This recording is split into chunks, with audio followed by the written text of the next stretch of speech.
Bonjour à toutes et à tous, j'espère que vous allez bien. On se retrouve aujourd'hui pour une nouvelle vidéo. Durant cette vidéo, je vais répondre à 35 questions sur mon activité d'autrice. Et ces 35 questions, vous pourrez les retrouver dans mon blog et en description de cette vidéo. L'objectif, c'est de pouvoir en faire un tag. Chaque personne qui souhaite répondre à ce tag puisse prendre les questions et répondre à son tour. N'hésitez pas à nommer des personnes que vous connaissez si vous le souhaitez. C'est pas obligatoire, après tout chacun fait comme il veut par rapport à ça. Voilà, on va commencer tout de suite parce que 35 questions ça va prendre un petit peu de temps. Donc allez, hop, tout de suite pour la vidéo. Hop, je prends mon téléphone où il y a les questions, je prends un petit peu de café pour me donner du courage et on est parti. Première question, qui es-tu? Donc, je m'appelle Marie Poula, j'ai 31 ans maintenant, ça commence à faire. Je suis chef d'entreprise depuis 2016. J'ai fondé la Patronnerie, donc un espace de coworking à Paris. Et en parallèle, je suis blogueuse sur mécanisme d'histoire. Et j'ai une activité d'écriture à côté en parallèle. Où peut-on te retrouver?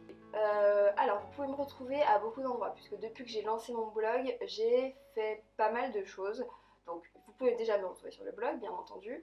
Vous allez pouvoir me retrouver aussi en newsletter. Vous pouvez me retrouver donc sur cette chaîne YouTube et aussi sur les réseaux sociaux, puisque je suis à la fois sur Facebook, Twitter, Pinterest, LinkedIn. J'utilise pas tous ces réseaux sociaux de la même façon parce qu'il y a un moment où il faut vivre à côté. Mais j'essaye de poster régulièrement au moins mes articles sur certains de ces réseaux et un peu plus sur d'autres. Depuis quand écris-tu? Alors ça va faire en fait très longtemps parce qu'en fait j'ai commencé à écrire à l'âge de 7 ans. En fait, dès que j'ai su écrire, j'ai commencé à écrire. Quel a été ton premier projet? Et mon premier projet c'est un petit peu particulier puisque c'est une petite histoire que j'avais faite à partir de figurines Kinder. En fait, j'ai mes grands-parents qui m'achetaient très régulièrement des Kinder. Dès qu'on allait les voir, ils nous prenaient une petite boîte de 3 Kinder à ma soeur et à moi. Et du coup, à partir de ça, en fait, j'avais eu des petites figurines requins. Et j'avais composé une petite histoire que j'avais aussi illustrée et que j'avais offert à ma grand-mère. Et qui l'a gardée dans sa vitrine pendant des années. C'est même possible qu'elle y soit encore d'ailleurs. Ça se trouve, elle est encore dans la vitrine du salon de chez mes grands-parents. Quand as-tu fini ton premier projet? Mon premier projet, je l'ai terminé en 2 temps. C'est-à-dire que on vient d'aller jouer à la balle et du coup elle est toute essoufflée. Alors mon premier projet, je l'ai terminé en 2 temps. J'ai commencé en fait par faire mon premier texte, donc ça s'appelait Qui est le monstre? Et c'est un texte que j'ai commencé à écrire quand j'étais en 5e il me semble, et j'ai fait ça sur 40 pages manuscrites. À l'époque c'était les copies doubles là à gros carreaux, je pense que ça rappellera des souvenirs à certains. Et en fait je me suis fait offrir un ordinateur portable, je sais plus si c'était en 4e ou en 3e, mais bref j'avais demandé à mes parents ça parce que mon objectif ultime c'était de taper mes histoires sur mon ordinateur. Et du coup ils m'avaient offert ça et j'ai fini en fait ce texte qui s'est appelé finalement Évidence. 3-4 ans après, je devais être en seconde ou en première quand je l'ai terminé. Donc je l'ai terminé assez vite ce premier, enfin assez vite. Ça a duré 4 ans, mais ce que je veux dire c'est que j'ai terminé mon premier roman assez tôt. Et voilà, ça a été une bonne expérience. Ce qui m'amène à la question suivante qui est qu'est-ce que ça t'a appris? Et bien en fait ce premier projet terminé, il m'a surtout appris qu'en fait j'étais une planifieuse. Et c'est quelque chose que j'ai redécouvert en fait ensuite parce que sur le coup j'ai pas du tout géré ça, mais ensuite en fait j'ai réalisé en analysant un peu ça, enfin pas en analysant de façon pointue, mais en cherchant un petit peu la chose, j'ai découvert en fait que ce qui avait fait que j'avais terminé ce premier projet, ce premier roman qui est quand même assez long, hein, il doit faire un truc comme 200 pages Word A4. Ce qui a fait que j'ai réussi à terminer ce premier projet, c'est que j'avais eu ce synopsis de 40 pages en copie double. C'est ce qui m'a permis en fait d'avoir une base pour ce texte et c'est ce qui m'a permis de faire ce texte en fait. Et du coup, c'est ce qui m'a en fait amené ensuite à me dire, en fait, t'es meilleur quand t'as un synopsis, t'es meilleur quand t'as un plan. Et c'est ce qui a fait que j'ai enchaîné et que j'ai travaillé comme ça ensuite. As-tu fait ton coming out d'auteur? As-tu annoncé à tes proches que tu écrivais? Alors c'est un peu particulier parce que, bon, déjà, je vais reprendre une phrase de quelqu'un qui m'avait dit ça en tant qu'homosexuel qui avait fait son coming out. Il m'avait dit on ne fait pas un seul coming out, on en fait plusieurs.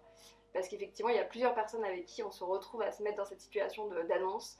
Et du coup c'est un petit peu le cas aussi quand on écrit, puisque finalement autant mes parents par exemple c'est quelque chose que je leur ai jamais dit que j'écrivais en soi, ils s'en sont vite rendus compte quand t'as 7 ans et que tu t'enfermes dans ta chambre pour écrire, et toi tu demandes un ordinateur portable pour pouvoir écrire des histoires, je veux dire tes parents ils comprennent vite que tu écris. Par contre effectivement tout ce qui est mes amis, je l'ai très très peu dit, du coup donc, du moins quand j'étais jeune je le disais jamais, et maintenant en fait je le dis pas. En fait l'avantage du blog que j'ai aujourd'hui c'est que finalement les personnes, je ne cache pas que j'écris, mais je le dis pas, j'en parle pas. Donc en fait les personnes que je connais et qui tombent sur mon blog découvrent que j'écris, et ça me va très bien comme ça parce que les personnes qui veulent m'en parlent, et celles à qui que ça n'intéresse pas ne m'en parlent pas, et c'est plus logique en fait sous cette façon là. En plus j'ai eu l'occasion via les différents événements d'écriture auxquels j'ai participé de rencontrer des personnes qui pour le coup savent que j'écris puisque j'étais dans un événement d'écriture. Du coup, dans ces cas-là, j'ai effectivement été amenée à les côtoyer, et pour le coup, j'ai pas eu à faire de coming out puisque clairement, ils étaient au courant que j'écrivais. Voilà, donc c'était plutôt simple. Et pour mon compagnon actuel, pour le coup, je lui ai dit très très vite. Pour le coup, étonnamment, ça doit être la personne à qui j'ai dit le plus vite. Donc bon, ouais, j'ai dû lui dire au bout de 2 semaines, je pense, ou 3 semaines.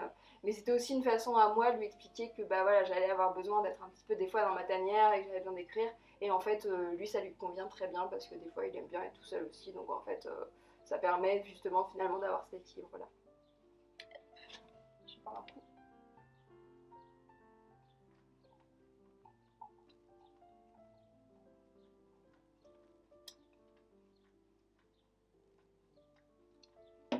Alors, nouvelle question. Pourquoi écris-tu?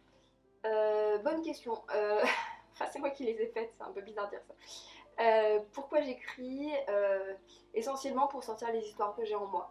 Il y a des fois j'ai envie de faire passer des messages aussi, il y a toute cette notion aussi de se dire des fois j'ai des choses à dire et j'aimerais que voilà, j'ai des pensées qui m'arrivent sur ce qui se passe autour de moi, sur des gens que je vais rencontrer, et j'ai envie de transmettre des histoires, enfin, et c'est vrai que en fait j'écris pour tout ça en fait. J'écris pour transmettre des émotions, j'écris pour transmettre des messages, j'écris parce que j'aime ça en fait aussi, tout bêtement. J'aime m'asseoir à mon bureau et écrire. Enfin, pas tout le temps, des fois c'est un peu fatigant. Mais voilà. Et ouais, non, pourquoi j'écris? Tout simplement parce que j'aime ça et que j'aime ce que ça fait de moi. Je sais pas, je n'aurais pas d'autre réponse à ça. Que lis-tu? Une auteure ou une autrice en prédilection? Alors, je lis un peu tout ce qui me tombe sous la main. Alors, c'est un peu la réponse de ceux qui ne lisent pas tout le temps. C'est un peu mon cas. En vrai, je lis pas énormément. En fait, j'ai des phases de boulimie de lecture, c'est-à-dire que tu me fous 3 livres devant moi, je vais les finir en 3 jours. Et pour autant, je peux par contre passer plusieurs mois sans lire. Donc je lis particulièrement pendant les vacances où je vais aller me prendre une Kindle, et enfin j'ai ma liseuse du coup que je vais prendre et que je vais aller me poser sur le bord de la piscine et je vais pouvoir lire pendant des heures. Ça, il n'y a pas de souci. Et du coup, au niveau de mes auteurs préférés, je suis pas en contemporain, j'ai pas forcément d'autrice préférée ni d'auteur préféré. En contemporain, je dirais que j'aime beaucoup Anna Gavalda parce que j'aime bien le feel good que ça procure. Mais par contre, c'est pas forcément ce que je vais préférer lire. En fait, j'aime bien les sentiments que ça éveille et le côté un petit peu comme ça, mais c'est pas forcément ce que je préfère. J'aime beaucoup la série Le Trône de Fer, par exemple. J'aime pas mal la fantasy, mais d'autant plus la fantasy comme lui l'a fait, c'est-à-dire très centré sur les personnages, avec le point de vue interne et tout ça. C'est quelque chose qui passe très très bien pour moi. Mais à côté de ça, je vais aimer beaucoup aussi des choses beaucoup plus classiques. Mon autrice vraiment préférée, c'est Jane Austen. Donc voilà, on est quand même dans le classique totalement. Et j'avoue que j'ai développé un amour assez particulier pour Léon Tolstoï. J'ai découvert Guerre et Paix en premier, et en fait j'ai adoré, j'ai lu Anna Karénine dans la foulée, et vraiment c'est des livres que j'adore parce que psychologiquement autour des personnages je trouve ça génialement écrit quoi. Peut-être t'as pas l'impression qu'il se passe des milliers de choses, le rythme est quand même vachement lent, mais ça se développe bien quoi. C'est un peu la même impression que j'ai avec Murakami que j'aime bien aussi. Et en plus comme j'adore le Japon, c'est vrai que ça me replonge un peu dans ces univers là. Mais c'est vrai que voilà, je j'ai pas d'autres auteurs là comme ça qui me viennent, mais bon, clairement je suis plutôt une lectrice du genre boulimique. Alors, ensuite, quel genre écris-tu? Et ben du coup, du fait de ces différentes lectures un petit peu éclectiques, j'ai tendance à écrire un petit peu, alors je vais pas dire un peu tout parce que c'est pas vrai, mais j'écris à la fois du contemporain qu'on va appeler, ben, voilà, du contemporain, j'écris un peu de fantasy fantastique, et je me suis déjà essayé à des projets de science-fiction, mais ça a pas tout, ben, j'en ai pas terminé en fait. J'ai essayé, mais science-fiction, anticipation, c'est un style que j'aime beaucoup, que j'aime bien lire aussi d'ailleurs, mais que voilà, j'ai pas encore réussi à masteriser la chose, on va dire. Quel est ton personnage préféré dans tout ce que tu as écrit? Alors, j'ai pas mal réfléchi à cette question-là, et mon personnage préféré, je dirais que c'est Jo. Jo, elle est dans mon livre qui s'appelle Pouvoir.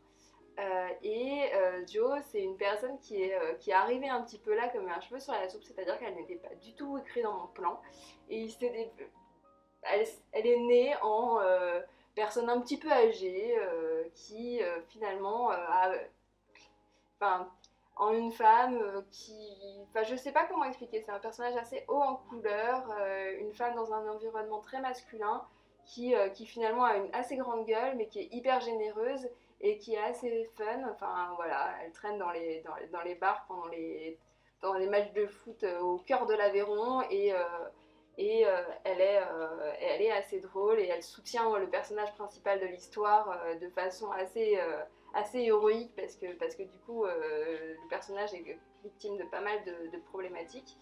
Donc du coup, bah voilà, j'avoue que c'est le genre de personnage, voilà, qui apparaît comme ça un peu au pif dans le plan, et au final que moi j'adore, que j'ai adoré écrire, et que j'adore parmi les personnages que j'ai créés, parce que je dirais que c'est l'un des personnages qui est le plus vivant finalement, où je l'imagine totalement en fait évoluer dans un monde réel, et voilà, je la vois vivre en fait. Et en ça, c'est un personnage que j'aime beaucoup. As-tu un défaut d'écrivain? J'en ai pas qu'un seul. Je dirais. Mon premier défaut, mais pour le coup je l'ai pas mal combattu, c'était un certain ego. Je vais dire que celui-là, il a été combattu parce que j'ai eu l'occasion pendant pour le coup, mon travail de professionnel, de travailler à la fois comme journaliste et comme éditrice. Et en fait, à la fois comme journaliste et comme éditrice, j'ai été confrontée très violemment à la critique. C'est-à-dire qu'en fait, quand tu es journaliste, et là j'étais dans le journaliste, dans du papier, tu avais effectivement la secrétaire de rédaction qui repassait derrière tous tes textes et qui coupait, qui cutait et qui raccourcissait et qui remettait des choses et qui faisait les corrections limites sans t'en parler. Et après, j'ai eu une expérience dans l'édition où pareil, pour le coup, il y a une bestiole bizarre, où pareil, dans mon expérience de l'édition, j'avais une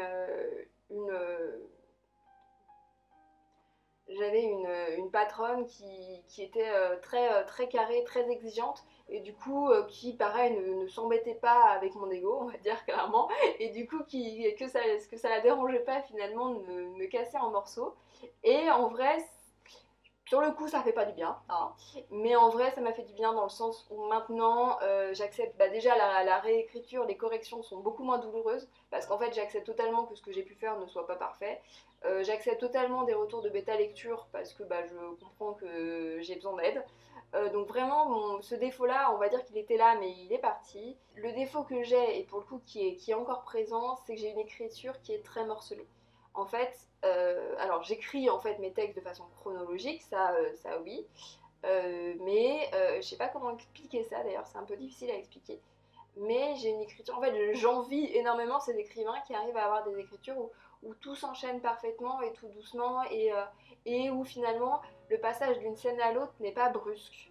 Moi je sais pas faire ça, en fait j'ai une écriture plus qui est on va dire en mode cinéma un peu. C'est un peu abrupt, tu changes de scène, boum, boum, boum. Alors l'enchaînement des scènes, j'essaie de le faire pour que ça soit logique et que ça soit bien fait. J'espère que j'y arrive de temps en temps. Mais effectivement, j'arrive pas à faire ce truc un peu, j'ai envie de dire en anglais smooth, un peu doux, enfin ça passe quoi. Et ça, je sais pas le faire, et peut-être que j'y arriverai jamais à le faire, mais c'est vrai que j'aimerais savoir le faire. Donc voilà, ça c'est quelque chose que voilà, je ne maîtrise pas et que je maîtriserai peut-être jamais.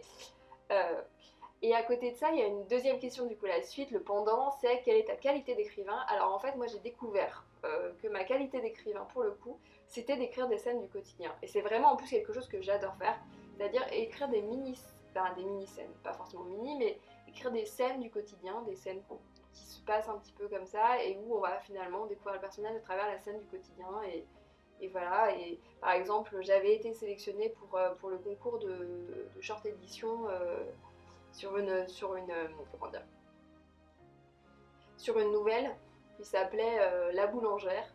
Et en fait, c'était vraiment une boulangère un matin dans sa boulangerie, quoi. Et en fait, ça paraît tout con, mais j'avais adoré écrire ces scènes-là. Je pense que les deux sont assez liés d'ailleurs. J'adore les écrire et en vrai, elles sortent bien et en général, elles fonctionnent bien. Alors,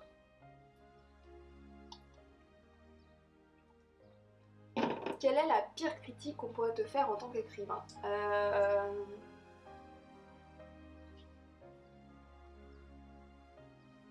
Je sais pas, on n'a pas aimé mon livre.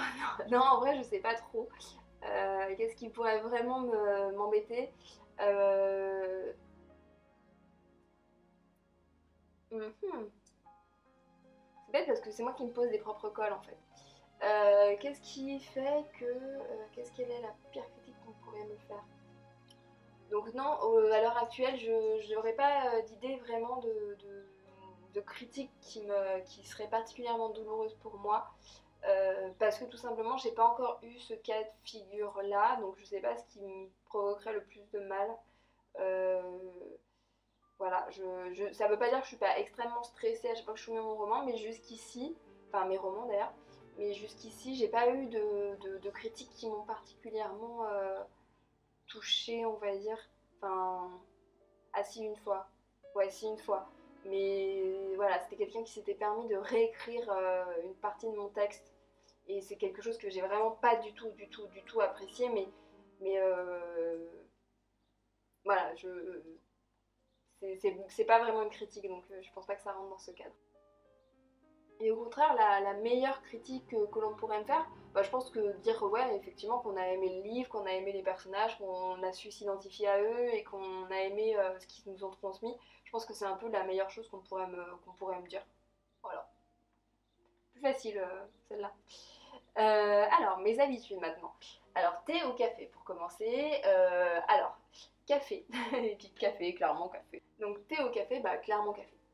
Clairement café, je bois un tout petit peu de thé une fois de temps en temps quand j'ai pas le droit de enfin quand je m'interdis de boire du café parce qu'il est déjà 17h30 et que je sais que c'est plus raisonnable, mais ou quand j'ai déjà pris 2 tasses de café et que je ne veux pas aller plus loin, mais clairement plutôt café que thé. Grignotage ou pas? Alors quand j'écris, je ne grignote jamais. C'est vraiment un truc. Non, jamais. Je suis dans mon truc, j'ai effectivement une tasse de café à côté de moi, mais je ne mange jamais à côté de l'écriture. Matin ou soir? Et ben ça a beaucoup varié. Je dirais que aujourd'hui, c'est plutôt soir.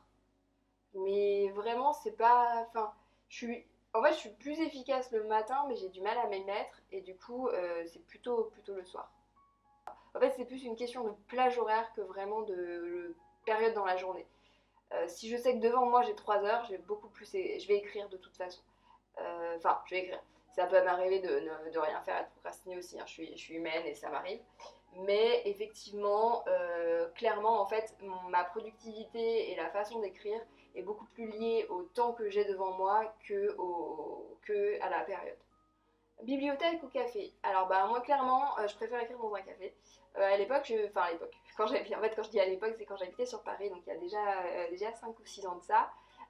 Vraiment j'aimais beaucoup aller m'installer dans un café et écrire parce que j'adore le bruit en fait. Je suis quelqu'un qui n'arrive pas à écrire dans le silence total, donc ça va être, je crois que c'est la question qui suit, mais ça va être soit musique, soit bruit ambiant, mais je ne vais pas pouvoir écrire comme ça dans le silence total et les bibliothèques ça m'a toujours traumatisée vis-à-vis du silence que ça a. Voilà, je ne peux pas en fait, c'est vraiment pas possible pour moi. Donc musique ou silence, ben écoutez, la réponse précédente répond totalement à cette question-là aussi. Donc ouais, musique, clairement. S'il y a du silence tout autour de moi, ça va être musique. Si c'est en musique, tu nous partages ta playlist du moment. Bah écoutez, ça va. En fait, mes playlists dépendent des projets sur lesquels je suis en train de travailler. C'est-à-dire qu'en fait, forcément, si je fais un projet plutôt gay, je vais me mettre plutôt dans une musique un peu gay. Si je suis dans un projet un peu triste, je vais dans une musique un peu triste. Et même selon les ambiances du moment. Donc en fait, j'ai pas. Et aussi selon les musiques que j'ai découvertes au moment T. Et du coup, ça va beaucoup varier en fonction de ça. Donc en fait, j'ai pas une playlist un petit peu faite. Je vais vous mettre dans le petit i qui est là, du coup, un lien vers mes playlists. Il y en a plusieurs, donc voilà, vous pourrez aller regarder. Il y en a que vous m'avez aidé à composer, puisque j'avais fait un article il y a quelques années de ça, où je vous demandais justement de me partager un peu les musiques que vous aimiez écrire, que vous aimiez écouter pendant que vous écriviez, pour vous mettre dans les différentes ambiances de vos romans. Et vous aviez été vraiment pas mal à participer, donc il y a pas mal. J'avais repéré une grosse tendance de BO de film justement, donc voilà, vous pouvez aller voir ça, ça sera donc dans le petit, je la répète, ici. Carnet ou ordinateur? Alors ça va être pareil, ça dépend du moment, c'est-à-dire qu'il y a des moments où je vais avoir besoin d'écrire sur ordi, et souvent c'est parce que je suis chez moi et que j'ai envie de taper vite. Euh, Carnet, en général, c'est vraiment la solution que j'utilise, soit quand je suis dans le métro en catastrophe, j'écris vitesse dans un carnet parce que c'est les idées qui me viennent et je balance. Soit effectivement c'est dans un moment de blocage où là j'ai besoin de revenir à l'écriture papier, enfin à l'écriture manuelle pour un petit peu mieux sentir mon texte et du coup me sortir un peu de mes habitudes. Donc ça va être ça. Et mon troisième en fait outil d'écriture, j'en parle de temps en temps, mais c'est mon téléphone portable. J'écris énormément de choses sur mon téléphone. Un projet ou plusieurs en même temps. Alors c'est les deux là encore. En fait, je travaille sur un seul projet en même temps, mais sur chacune des phases. C'est-à-dire, en gros, pour moi, il y a une phase de préparation, une phase d'écriture et une phase de correction. À peu près, à la louche, comme ça. Par exemple, en ce moment, je suis en période de correction de mon roman Le Refuge, mais je suis en période d'écriture de mon Quand Nanovrimo, qui est en fait un ensemble de newsletters que je vais ensuite vous envoyer via le blog chaque mois.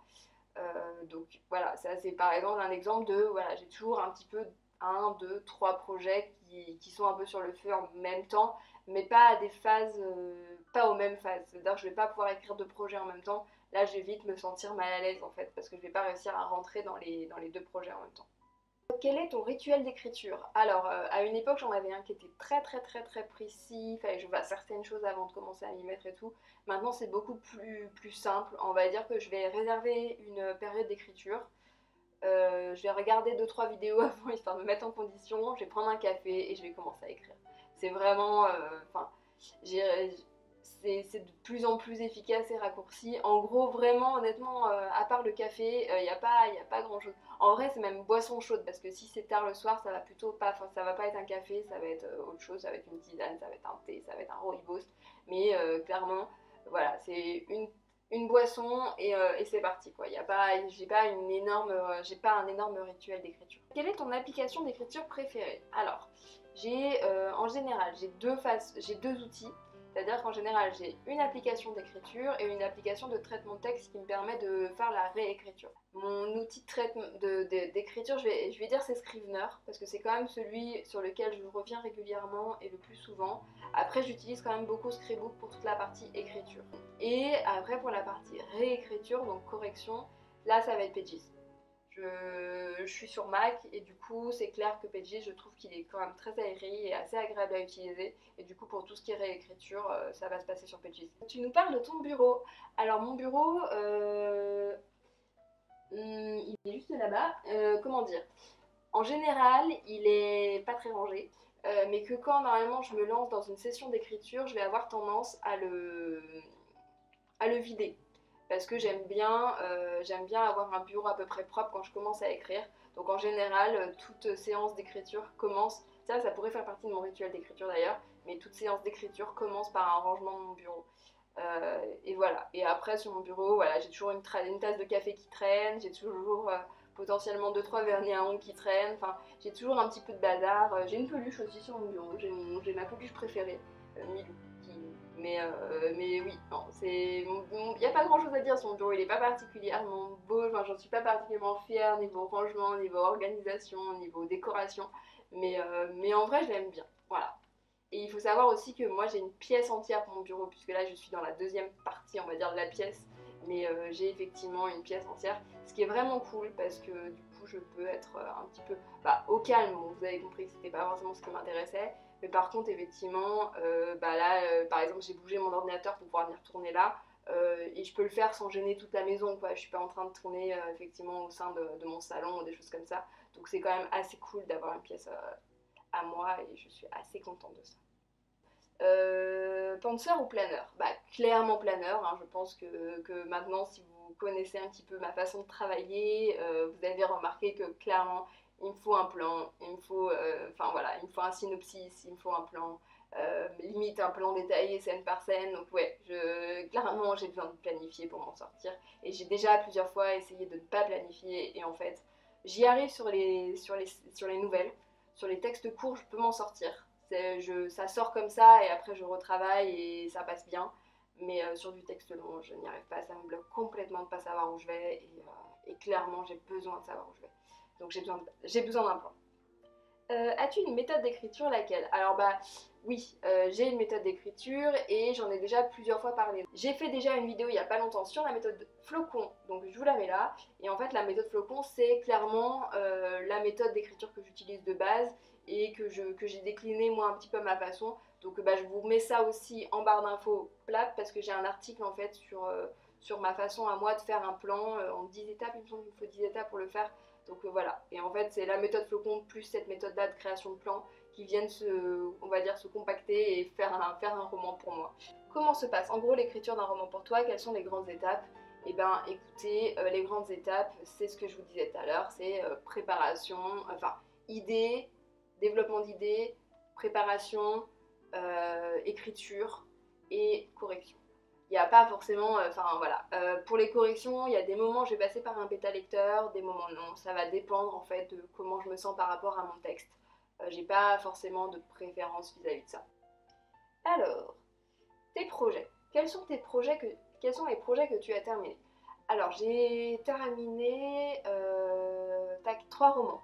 J'ai terminé Évidence, que j'ai toujours gardé dans mes cartons et que j'ai jamais montré. Donc ça c'est mon premier roman, celui dont je vous parlais tout à l'heure, mon premier projet. J'ai donc Pouvoir, que j'ai publié, donc auto-publié en 2016.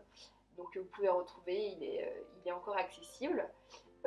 Et j'ai terminé Des médias et des hommes, qui est actuellement en recherche d'éditeur. Lui je l'ai terminé il n'y a pas très longtemps, parce que j'ai terminé en août l'année dernière.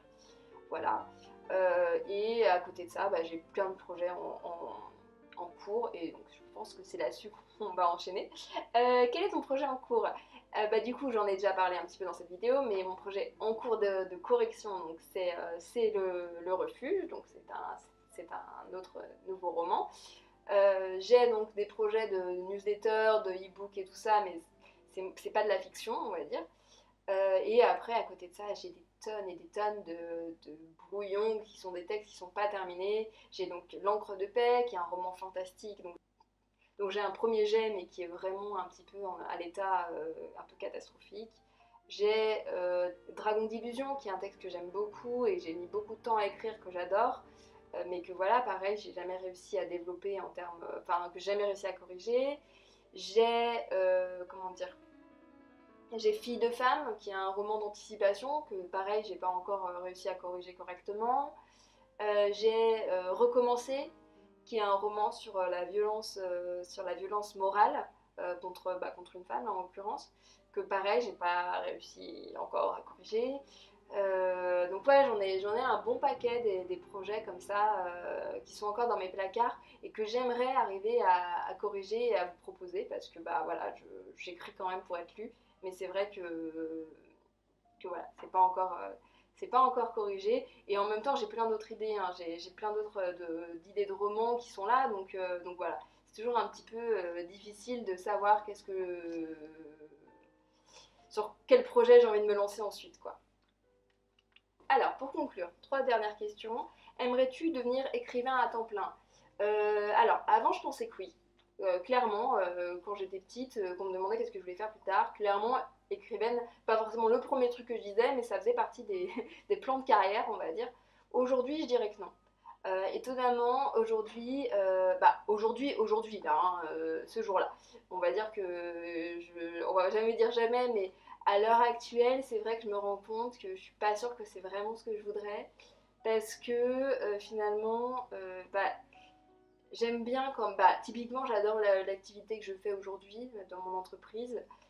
J'adore être confrontée aux clients, j'adore avoir comme ça rencontré pas mal de gens. Enfin, naturellement, je suis quelqu'un d'assez casanière quand même. Pas par exemple le confinement, moi, me satisfait à peu près quoi. J'arrive à le gérer très très bien par exemple parce que j'arrive très bien à m'épanouir dans les activités que j'ai de rédaction, d'écriture et tout ça. J'ai pas finalement, enfin, je suis bien dans cette configuration là. Mais c'est vrai que j'ai peur que justement, si demain je devenais écrivaine à temps plein, je m'enfermerais juste dans mon petit bureau et je ne verrais plus jamais personne en fait. Et c'est vrai que finalement mon activité professionnelle et le fait que je sois obligée finalement de sortir, de rencontrer des gens, enfin je gère un espace de coworking, hein, donc ça brasse du monde quand même, ça me permet de faire plein de rencontres, ça me permet de voir des profils différents, ça me permet potentiellement un jour de créer des personnages à partir de ces gens-là. Et c'est vrai que je me dis que si demain je devais m'enfermer dans un bureau et finalement ne voir plus que ce que j'ai dans la tête, bah, je pense que d'un côté, ça serait une situation confortable pour moi, parce que clairement, je pense que j'ai pas peur d'être seule et j'ai pas peur d'être dans mon coin, mais honnêtement, je pense que ça serait pas forcément bon à terme en fait. C'est le genre de truc où tu sais que ça te mettrait dans ta zone de confort et que tu serais bien, mais en vrai, tu te dis aussi que potentiellement, c'est pas si bon que ça, quoi. Un conseil pour quelqu'un qui commencerait à écrire. Euh, bah, j'ai envie de dire, j'ai un blog de conseils, donc oui, des conseils, j'en ai des tonnes. Je dirais, le premier conseil, ça serait de dire, attention, tout ce que vous allez faire n'est pas parfait. Deuxième conseil, pour écrire, il faut écrire. Ça peut paraître débile, mais en vrai, il y a trop de gens qui oublient finalement que pour écrire, il faut juste écrire en fait. Et finalement, tous les conseils ne vaudront rien si vous n'écrivez pas et si vous ne testez pas les choses par vous-même. Donc, écrivez. Si vous voulez écrire, écrivez. Et c'est encore là que vous vous révélerez. Peut-être troisième conseil, persévérance, parce que clairement, vous allez apprendre, vous allez voir des choses, vous allez tester des choses, mais c'est parce que vous allez apprendre à être résilient et à accepter que les choses ne se passent pas toujours comme vous voulez, que vous allez progresser. Et donc voilà, ces trois petits conseils-là, ça me paraît parfait. Et une autre question à laquelle tu souhaiterais répondre, en vrai, là, j'en ai quand même répondu à pas mal, et du coup, je pense que je vous ai quand même déjà pas mal occupé. Non, j'ai plus d'autres trop questions. Donc j'aimerais partager la réponse avec vous. On va dire, je pense que je suis un peu à sec là. C'est la première vidéo que je tourne qui est aussi longue. Donc non, j'ai pas d'autres questions pour le moment. Mais voilà. Donc on arrive à la fin de cette vidéo. Écoutez, j'espère que mes réponses vous auront intéressé. J'espère aussi que vous allez y répondre à votre tour. J'ai un petit peu hâte de découvrir vos réponses parce que sur mon blog, j'ai quand même l'habitude d'interroger pas mal d'écrivains et d'écrivaines sur leurs habitudes. C'est une série qui s'appelle Écriturez-vous et qui me permet d'inviter des auteurs à partager un petit peu ce qu'ils vivent. Mais voilà, c'est vrai que cette série de questions-là est un peu plus poussée et un peu plus personnelle, donc je serais heureuse de lire un petit peu ce que vous avez à dire sur vous et sur votre rapport à l'écriture. Je vais juste conclure cette vidéo avec les habituels. N'hésitez pas à aller liker cette petite vidéo avec le pouce bleu parce que moi ça me permet d'augmenter la visibilité de la vidéo et du coup potentiellement de toucher plus de personnes. N'hésitez pas aussi à vous abonner si ce n'est pas encore fait. Ça se passe là, par ici. Oula, la lumière commence à arriver. Et écoutez, je vous dis à très très vite dans une prochaine vidéo. Allez, salut!